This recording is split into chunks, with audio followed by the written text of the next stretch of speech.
Bonjour à tous. Bonjour. Je tiens à vous remercier, chers amis, membres, mesdames et messieurs la presse, pour avoir répondu à notre invitation.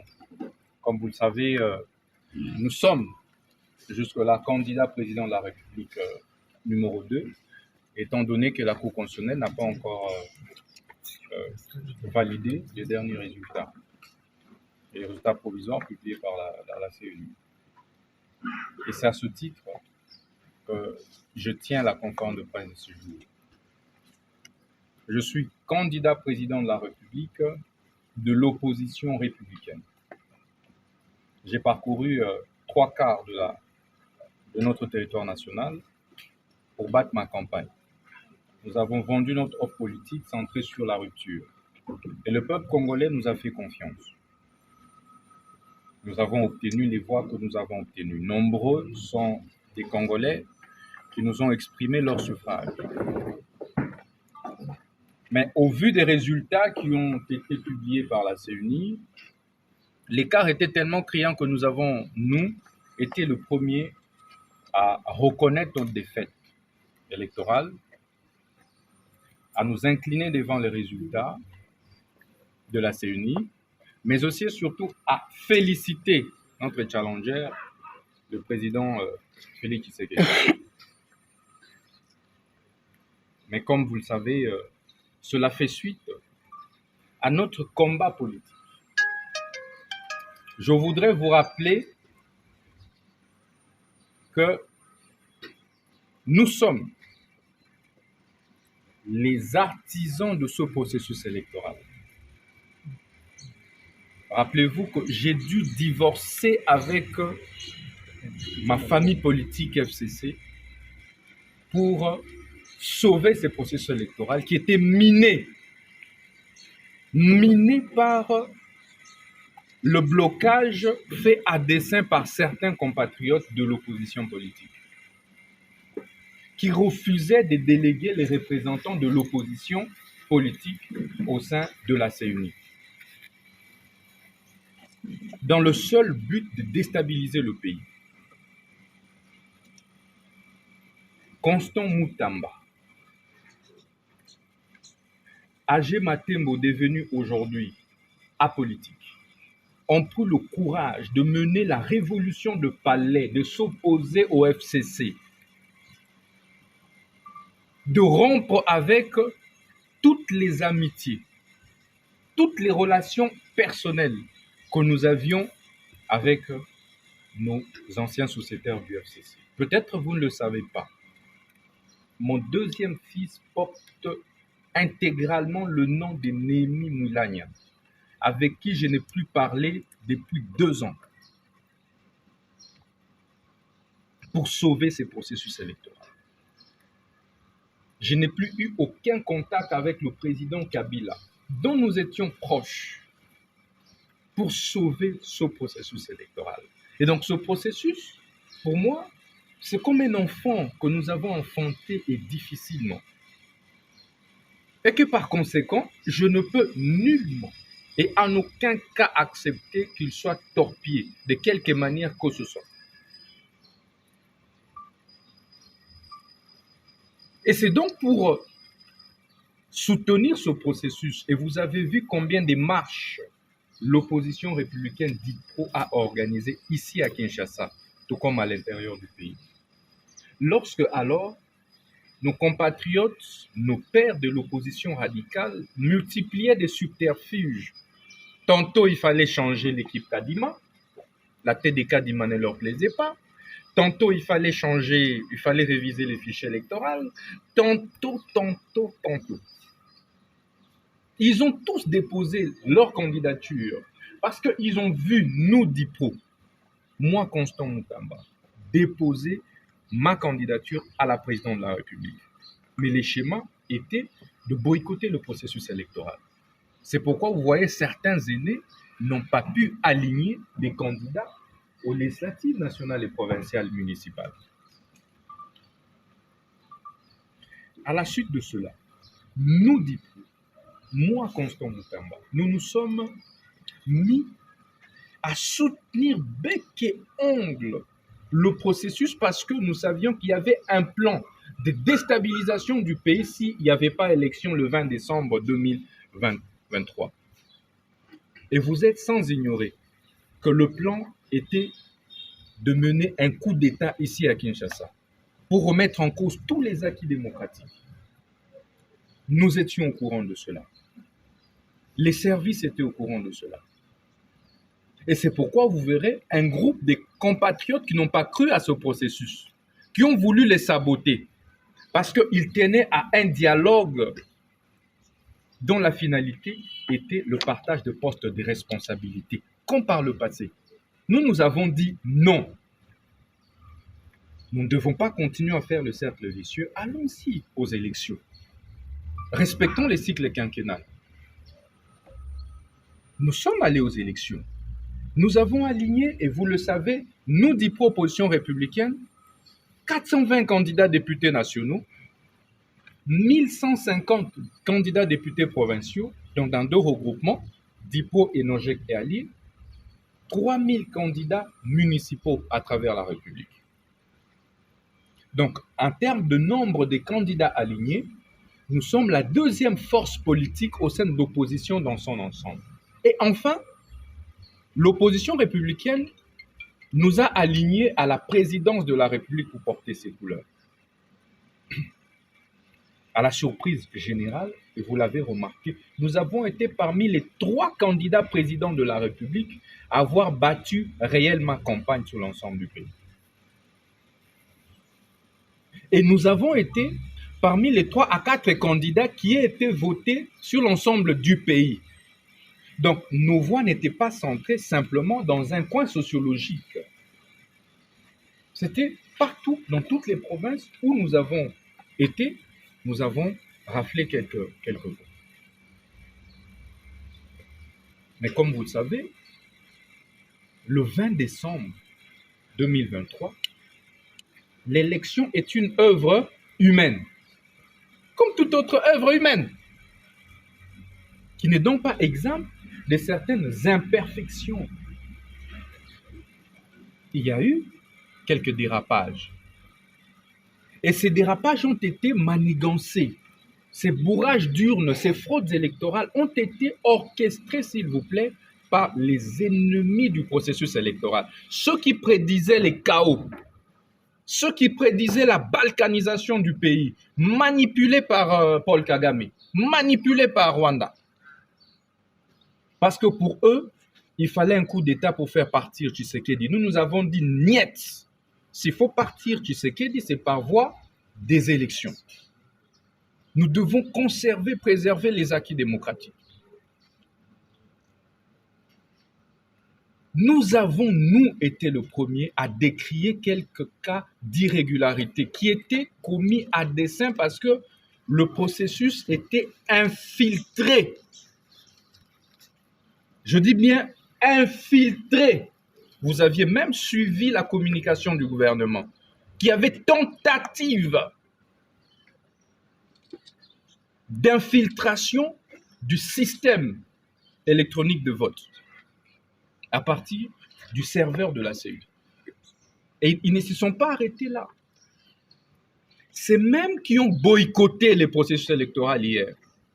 C'est même qui continuent jusqu'aujourd'hui à croire qu'il faut un coup d'État, il faut faire couler les sangs des Congolais, il faut partitionner le pays. Les mêmes, chers amis, ont recruté des agents, certains agents de la CENI, dont le chef de l'Omami, un certain monsieur Olivier Kambaja, un agent électoral, le numéro 1 provincial de la CENI, qui se permet de m'enregistrer, d'enregistrer un candidat président de la République et de torpiller l'audio, de l'envoyer au camp de Moïse Katumbi. Et ça, c'est injuste. Dans quel but? Justement, pour pouvoir prouver à travers le monde que, voilà, le président Tshisekedi n'a pas été élu, il faut annuler les résultats. Et on commence à m'attribuer plusieurs déclarations. Mais que je n'ai jamais faites. D'abord, c'est un tweet. Mutamba a tweeté qu'il a des preuves, c'est lui le président de la République élu. Lorsque nous dénonçons que nous n'avons pas de preuves que nous sommes élus président de la République, et ça c'est un fait. Moi, Mutamba Tungunga, je n'ai pas été élu président de la République démocratique du Congo. Pour la simple et bonne raison que je n'ai pas pu déployer autant de moyens dans autant de circonscriptions qu'il y a dans notre pays. On a tiré des leçons. Notre challenger Tshisekedi a réussi à recruter suffisamment des leaders régionaux qui ont réussi à battre campagne pour lui, à lui donner beaucoup de suffrages. Ce qui n'était pas le cas avec nous.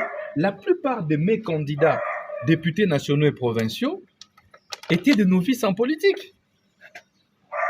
Donc, ils s'est démerdés d'ailleurs eux-mêmes pour se faire élire.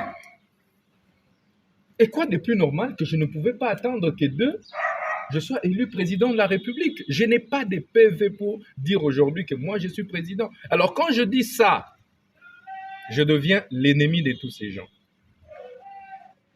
C'est inacceptable. C'est inacceptable. Quand la CENI proclame ses résultats provisoires, d'abord, je tiens à féliciter l'équipe de Kadima. On peut tout dire. Kadima, et je voudrais que vous puissiez le noter, Monsieur Denis Kadima est le meilleur président de la CENI que cette CENI ait connue dans ce pays. Il est très humble, très professionnel et efficace. Vous avez vu la manière dont il a innové à travers la publication des résultats partiels. Mais c'est ça qui a permis à chacun de savoir exactement son ancrage au niveau national. Le président Denis Kadima réussit avec toute son équipe à nous organiser les élections dans le délai constitutionnel. Pourquoi voulez-vous que nous, opposition républicaine, nous puissions nous y opposer?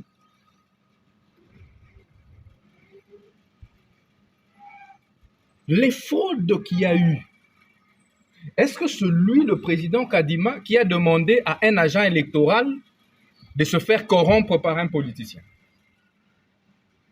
pour pouvoir vendre une machine à voter? C'est pas lui. Il faut de mauvaise foi. Qui ne sait pas que la corruption a atteint le paroxysme dans notre pays? Mais non, lorsqu'il publie ses résultats, les autres, avant même la publication des résultats, s'il vous plaît, qui n'ont jamais battu campagne sur l'ensemble du pays, de tous les candidats présidents de la République, qui est arrivé à Lubavu, qui est arrivé à Kabinda Ngandajika, à Mweneditu, en dehors du candidat Tshisekedi et moi? Soyons humbles. Qui a parcouru le Grand Kasaï de tous les candidats présents de la République? Il n'y en a pas. Je dis bien, il n'y en a pas. Maintenant que, avant la publication des résultats, il y a des candidats qui se sont permis de commencer à développer les velléités de contestation pour semer les chaos au pays. Et moi, Constant Mutamba, j'ai refusé ce plan. J'ai accepté humblement la réélection du président Tshisekedi et je l'ai félicité. Et je répète que j'approuve totalement les résultats de la présidentielle. Et je félicite de nouveau le président Tshisekedi pour sa réélection. Et je reste opposant. Vous ne pouvez pas, si vous contestez la réélection de Tshisekedi, forcer tous les autres candidats à contester comme vous. Si vous avez vos agendas personnelle. Vous avez de la haine personnelle envers les candidats. Et cette haine-là, parce qu'apparemment, c'est une haine interpersonnelle dont on ne sait ni tenant ni aboutissant. La politique, on ne la fait pas avec la haine. Si Paul Kagame, pour déstabiliser le pays, a trouvé plutôt qu'on porte nos compatriotes de l'opposition radicale, ce n'est pas nous. Après avoir accepté cela, après avoir été le premier à féliciter le président Tshisekedi, nous sommes surpris de voir un audio circuler dans les réseaux sociaux, devenu viral, dans lequel audio on m'attribue des propos tronqués, torpillés, falsifiés, en disant que moi, j'ai appelé à l'annulation des résultats. Je suis un homme cohérent. Je ne peux pas me contredire. Pour avoir été le premier à féliciter à 1 semaine et demie de cela le président Tshisekedi, je ne peux pas me contredire. Et je suis désolé. Ce sont des aînés proches des Katumbi. Et je les cite parce que c'est eux qui m'ont envoyé cet audio-là. Dans quel but? Vous cherchez à désinformer la population. Après avoir tenté plusieurs fois de me recruter, on voulait d'abord que je puisse désister en faveur du candidat président Moïse Katumbi. J'ai refusé, moi. Les témoins sont là. Mais puisque je refuse, ça devient un problème. Lorsque j'ai refusé, vous êtes conscient, j'ai refusé, moi, d'ester en justice à la Cour constitutionnelle contre Moïse Katumbi. Là, j'étais un bon compatriote. Maintenant que j'accepte la réélection du président Tshisekedi, on commence à monter des vidéos, à monter des audios, etc. Au point de manipuler un CEP que je dénonce avec la dernière énergie. Un CEP, Monsieur Olivier Kambaja, au lieu de rester apolitique, pendant les élections, je sors de l'élection le 20 décembre, il m'appelle, je reçois un appel, le numéro je ne connaissais pas. Et il se présente, je suis le CEP de l'Omami, CENI. Respectueusement. D'ailleurs, je me réveillais de mon sommeil, avec toute la fatigue de la campagne. Je dis, allô, mon frère, comment ça va, etc. Mais c'est là qu'on commence la conversation, où je lui explique les cas d'irrégularité constatés à Lubao, là où je suis en même temps candidat député national. Je lui dis, regarde ce que j'ai observé. Quelques cas de bourrage d'urnes en faveur de quelques candidats, députés nationaux et provinciaux. Et ils ont profité pour pouvoir justifier qu'ils ont voté pour le président Tshisekedi. Ils ont battu campagne pour lui. Alors que je vous informe d'ailleurs qu'ils n'ont jamais battu campagne pour le président Tshisekedi.